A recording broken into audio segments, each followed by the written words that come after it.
గురూజీ 72 గంటల్లోనే ఫోన్లోని అద్భుతమైన జ్యోతిష్య పరిష్కారం చూపిస్తారు. నమ్మండి నమ్మకపోండి, ఇది నిజం. శ్మశాన కాళి రుద్ర చౌడీదేవి ఆరాధకులు నంబర్ 1 వశీకరణ స్పెషలిస్ట్. గురూజీ మనిషి పుట్టుక నుండి చనిపోయే వరకు వచ్చే అన్ని క్లిష్టమైన సమస్యలకు పరిష్కారం ఇక్కడ లభిస్తుంది. విద్య, ఉద్యోగం, వ్యవహారం, స్త్రీ ప్రేమ, పెళ్లి, సంతానం, స్త్రీ పురుష వశీకరణం, భూవశం, భార్యాభర్తల కలహాలు, కోర్టు సమస్యలు, విడాకుల సమస్యలు, చేతబడి, అప్పుల బాధ, ఇంకా మీకు ఎలాంటి సమస్యలు ఉన్నా 72 గంటల్లోనే శాశ్వత పరిష్కారం చేయబడును. శ్రీ గురుభ్యో నమః. శ్రీ మహాగణాధిపతే నమః. శ్రీ మహాసరస్వత్యై నమః. ఓం శ్రీమాత్రే నమః. ప్రేక్షకులందరికీ నమస్కారము. మనకు మే నెల మాస ఫలితాల్లో వైశాఖ మాసము. ఈ యొక్క వైశాఖ మాసంలో చాలా అద్భుతమైనటువంటి జయంతోత్సవాలు, అనేక పుణ్యమైనటువంటి కార్యక్రమాలు, దాన ధర్మాలు, అనేకం కూడా స్నానాలు లాంటివి అనేకం కూడా ఉన్నాయి. ముఖ్యంగా వైశాఖ మాసంలో సరస్వతి పుష్కరాలు, అందరూ కూడా ఆ పుష్కర స్నానం చేసి ఆ యొక్క దేవతానుగ్రహం పొంది అందరూ కూడా పితృలోకానుగ్రహం, పితృదేవతలకు కూడా అనుగ్రహించేటువంటి సరస్వతి పుష్కరాలు. అలానే అక్షయ తృతీయ, పరశురామ జయంతి, గంగోతరుణము, అలానే మనకు వైశాఖ పౌర్ణిమ, అలానే ఏకాదశి, చాలా విశేషమైనటువంటి మోహిని ఏకాదశి, ఇలాంటి పర్వదినాలు అనేకం కూడా మనకు గోచరిస్తున్నాయి. అందులో నదీ స్నానం చాలా ఉత్తమమైనది, పద్మపురాణం తెలుపబడింది. కాబట్టి అందరూ కూడా వైశాఖ మాసంలో క్షేత్ర యాత్ర స్నానాధికాలు చేసుకొని వాళ్ళ యొక్క గ్రహస్థితి ఏదైనా బాగోలేకపోతే కూడా ఇటువంటి హోమ వ్రత నియమాలు పాటించి, ఉపాసన పాటించి ఆ యొక్క పరిపూర్ణమైన దేవతానుగ్రహాన్ని పొందడానికి ఈ వైశాఖ మాసం కూడా చాలా మంచిదైనటువంటిది. ముఖ్యంగా విష్ణుప్రీతి అయినటువంటి మాసము వైశాఖ మాసం. కాబట్టి వైశాఖ పురాణం కూడా ఉంటుంది మనకి. ఇటువంటి మహత్తరమైనటువంటి మాసంగా మనం పిలువబడుతుంది. ఇక మనకు రాశి సంచారం చూసుకున్నట్లయితే ముఖ్యంగా ప్రత్యేకంగా ఈ యొక్క మాసంలో మేష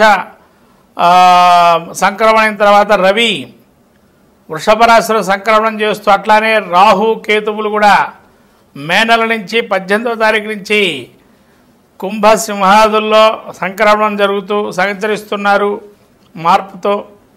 అలాగే గురువు కూడా మిథునంలో మార్పుతో ఉన్నారు. ఈ యొక్క మాసం ఉగాది తర్వాత చాలా ప్రత్యేకంగా మే మాసంలో కలుగుతుంది. అలానే బుధుడు కూడా అతిచారంతో 2వ రాశిలో మారుతున్నాడు. మేషంలోకి 6వ తారీఖు వచ్చి, అట్లానే మళ్ళీ మే 6 నుంచి మేష సంక్రమణం మేషంలో సంచరిస్తూ బుధుడు మే 23 నుంచి వృషభ రాశిలో సంచరిస్తున్నారు బుధుడు కూడా. ఇలా అతిచారంగా బుధుడు రాబోయేటువంటి మాసాల్లో గురువు కూడా అతిచారంతో ఉన్నాడు. ఇదంతా గమనిస్తూ ద్వాదశ రాశి ఫలితాల్లో మాస ఫలితాలు చాలా ప్రాముఖ్యంగా చెందినటువంటిగా చెప్పబడుతుంది. ఎందుకంటే ఇట్లా అతిచారం వల్ల మాస ఫలితాలు తప్పక అందరూ కూడా విని తదనుగుణంగా కార్యక్రమాలు, శాంత్యాది కార్యక్రమాలు చేసుకోవటం వల్ల మంచి చేకూరే అవకాశం ఉంటుంది. మంగళం మహత్తు.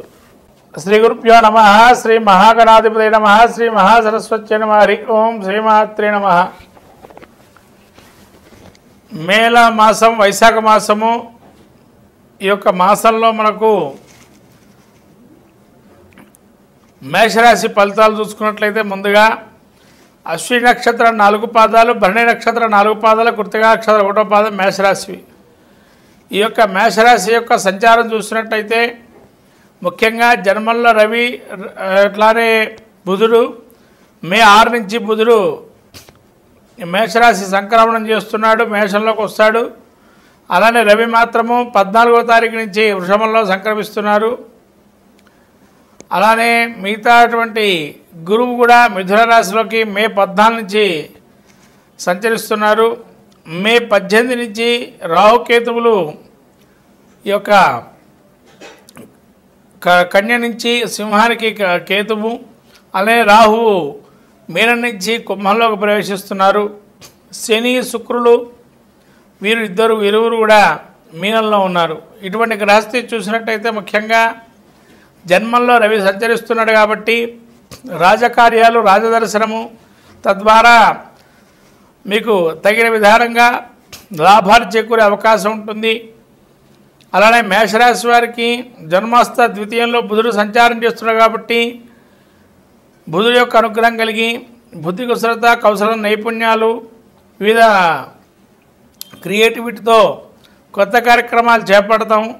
వ్యాపారంలో కొంత మెలకువలు నేర్చుకోవటం, అలానే బుధుడు ద్వితీయంలో ఉండడం వల్ల కుటుంబంలో కూడా మీ యొక్క బుద్ధి కుశలత, కౌశలాన్ని మెచ్చుకోవటం జరిగే అవకాశం ఉంది. అట్లనే తృతీయంలో గురువు సంచరిస్తున్న సమయంలో గురువు తృతీయంలో ఉండడం వల్ల ముఖ్యంగా కార్యానుకూలము, కొంతవరకు ప్రతికూలత ఏర్పడే అవకాశం ఉంటుంది.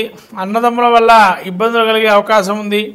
అలానే సొంత వాళ్లే కొంత ఇబ్బంది పెట్టే అవకాశం ఉంటుంది. చతుర్థంలో కుజుడు వల్ల అకారణ వైరాలు, యాంత్రిక సంబంధమైనటువంటి పరికరాలతో జాగ్రత్తగా ఉండడం, పైత్య ప్రకోపము, అనారోగ్యము, అలానే బంధువైరాలు కలిగే అవకాశం ఉంది. పంచమందు కేతువు సంచారం చేస్తున్నాడు కాబట్టి మంత్రోపాసన దీక్ష, తదేకంగా ఏకాగ్రతతో కొన్ని మంత్రోపాసన చేస్తే మంచిదైనటువంటి సూచన. సంతానం వల్ల కొంతవరకు ధన నష్టం కలిగే అవకాశము. ఇలా పంచమస్థాల్లో కేతు సంచారం చేస్తున్నాడు. అలాగే రాహు కూడా మీకు ఏకాదశలో సంచారం చేస్తూ అనుకూలంగా ఉంది. విదేశీ పెట్టుబడులు, విదేశీ విద్య, విదేశీ వ్యవహారాలు అనుకూలంగా ఉంటాయి. అలానే పెద్దల సోదర భావంతో పెద్దవారై ఉన్నట్లయితే వారి మీద సానుకూల స్పందన ఉంటుంది. ముఖ్యంగా కంటికి, చెవికి, ఉదర సంబంధించిన వ్యాధులతో బాధపడే అవకాశం ఉంటుంది. జాగ్రత్తగా చూసుకోవడం మంచిది.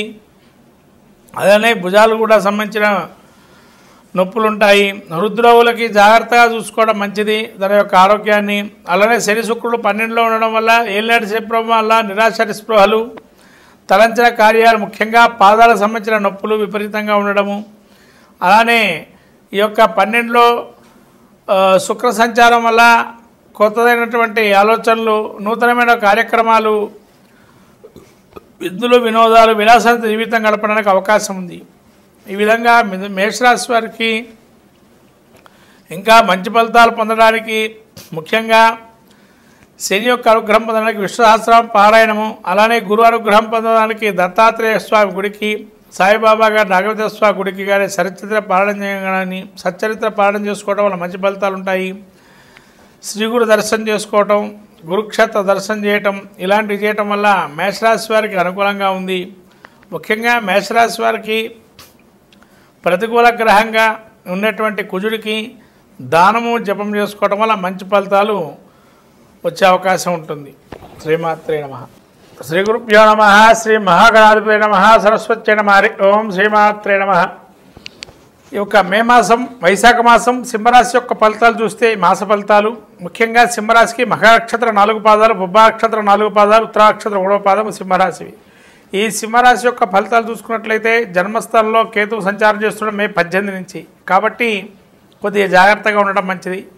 మీ మీద అసూయ ద్వేషాలు కానీ, మీరంటే కొంత పడని వాళ్ళు కూడా మిమ్మల్ని రెచ్చగొట్టే విధానంగా ఉండడం, అట్లానే మీరు అనుకున్న రీతిలో ధన సంపాదన కానీ కొంత వ్యతిరేకమయ్యే అవకాశం ఉంటుంది. అలానే 12లో కుజుడు ఉన్నాడు కాబట్టి కొంతవరకు అనారోగ్యం వచ్చే అవకాశం ఉంటుంది. కార్మికులు, కర్షకులు, కార్మికులు అంటే ముఖ్యంగా యంత్ర పరికరాలతో పనిచేసేటువంటి వారు ఎవరైతే ఉంటారో వాళ్ళు చాలా జాగ్రత్తగా ఉండాలి. ఎందుకంటే యంత్రాల దగ్గర పనిచేసేటువంటి వారికి రక్త దర్శనం అయ్యే అవకాశం ఉంటుంది. సింహరాశి వారికి ముఖ్యంగా చిన్న చిన్న దెబ్బలు తగలటం, తద్వారా కొంతవరకు ఇబ్బంది కలగటం. అలానే రాహు మీకు ఈ యొక్క 7వ స్థానంలో ఉండడం వల్ల అపార్థాలు ఎక్కువగా లోనయ్యే అవకాశం ఉంటుంది. భార్యాభర్తల మధ్య విభేదాలు వచ్చే అవకాశం ఉంటుంది.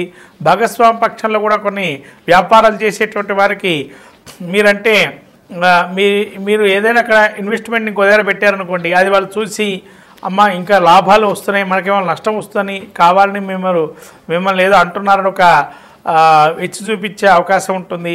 అలానే ఈ యొక్క నేత్ర సంబంధం కానీ, ఉదర సంబంధం కానీ, ఏదైనా వస్తువులు ఇంట్లో ఉన్నట్టుండి అగ్ని ప్రమాదానికి గురి కావటం కానీ, లేదైనా ధన నష్టం కానీ, కుటుంబంలో మిమ్మల్ని అంటే పడిన వాళ్ళు ఎక్కువగా ఉండడం, కావాలని రెచ్చగొడుతూ ఉంటారు. ఇలా మీరు వాటికి రెచ్చిపోకుండా ఉండడం మంచిది. మాటల మీద రెచ్చిపోవడం అనేది మంచిది కాదు. ఎందుకంటే కావాలనే వాళ్ళు అంటున్నారని మీరు తెలుసుకోవాలి. అలానే ఈ శని శుక్రులు మీరు ఎక్కడ ఉంటున్నారయ్యా అంటే అష్టమ స్థానం ఉన్నాడు. శని అష్టమంలో ఉండడం వల్ల కొన్ని కష్టాలు పడే అవకాశం ఉంటుంది. ఆ కష్టం నాకేనా వచ్చిందని మనసులో ఒక ధోరణి కలుగుతుంది. కానీ కష్టం సహజంగా అందరికీ ఉంటాయి అనేది ఈ అష్టమంలో శుక్రుడు వల్ల నేర్చుకుంటారు. ధనలాభం ఉంటుంది. కొంతవారు మోటివేషనల్ స్పీక్స్ అనేవి ఏవైతే ఉంటాయో కొంతమంది మీకు మోటివేషన్ టాక్స్ చాలా పనిచేస్తాయి. తద్వారా కొంత అధిగమించే అవకాశం ఉంటుంది. అందుకనే మోటివేషనల్ టాక్స్ ఏవైతే ఉంటాయో అవి వినటం వల్ల చాలా అద్భుతంగా మీకున్న ఆపదల నుంచి బయటపడే అవకాశం ఉంటుంది. సింహరాశి వారు ముఖ్యంగా మీరు అసంతృప్తి ధోరణిగా ఉండడం కొంతవరకు ఉంటుంది. సంతృప్తి పడడానికి కొంత సమయం వెచ్చించాల్సిన అవసరం కూడా ఉంది. అలానే బుధుడు కూడా మీకు ఈ యొక్క 9వ స్థానంలో సంచరిస్తున్నాడు. ఈ యొక్క 9వ స్థానం నుంచి 10వ స్థానం సంచారం ఎప్పుడైతే జరుగుతుందో బుద్ధి కుశల నైపుణ్యం, ఏదైనా ఉద్యోగం కానీ చేసుకుందామని ఆలోచన ఉండడం, ఉద్యోగంలో కూడా అవకాశాలు రావడం, నిరుద్యోగులు కూడా అవకాశ మార్గాలు ఎక్కువగా రావడం, విద్యార్థులకి యోగదాయకంగా ఉండడం, అట్లనే సినీ రాజకీయ ప్రముఖులకి కొన్ని కష్టాలు పడే అవకాశం ఉంటుంది. మీరు ఏం చేయకపోయినా మీ మీద నేరారోపణ జరుగుతుంది, నిందారోపణ జరిగే అవకాశం ఉంటుంది. అలానే రవి మీకు ఈ యొక్క దశమ స్థానంలో ఉండడం కాబట్టి శైనికి సంబంధించి రాజకీయాల్లో కావచ్చు, లీడర్షిప్ క్వాలిటీస్ కావచ్చు చాలా అద్భుతంగా ఉన్నాయి కాబట్టి రాణించే అవకాశం ఉంటుంది. మోటివేషనల్ టాక్స్ వినటం వల్ల సింహరాశి వారు ఈ మాసంలో అద్భుతమైన ఫలితాలు రాణిస్తారు. తద్వారా ఏది ఎప్పుడు ఎక్కడ ఏ విధంగా మాట్లాడాలనే విషయాలు తెలుసుకోవడానికి దోహదమవుతాయి. కాబట్టి అవి కూడా వింటూ ఉండడం వల్ల మంచి ఫలితాలు వస్తాయి. కుజుడు 12లో ఉండడు కాబట్టి ఆరోగ్యాన్ని తప్పకుండా నియమాలు పాటించండి. ఈ యొక్క డాక్టర్ సంప్రదింపులు కానీ సలహాలు సూచించండి. ముఖ్యంగా డైట్ కంట్రోలింగ్ అనేది నేర్చుకొని తద్వారా అనారోగ్యం రాకుండా చూసుకునే ప్రయత్నం చేయండి.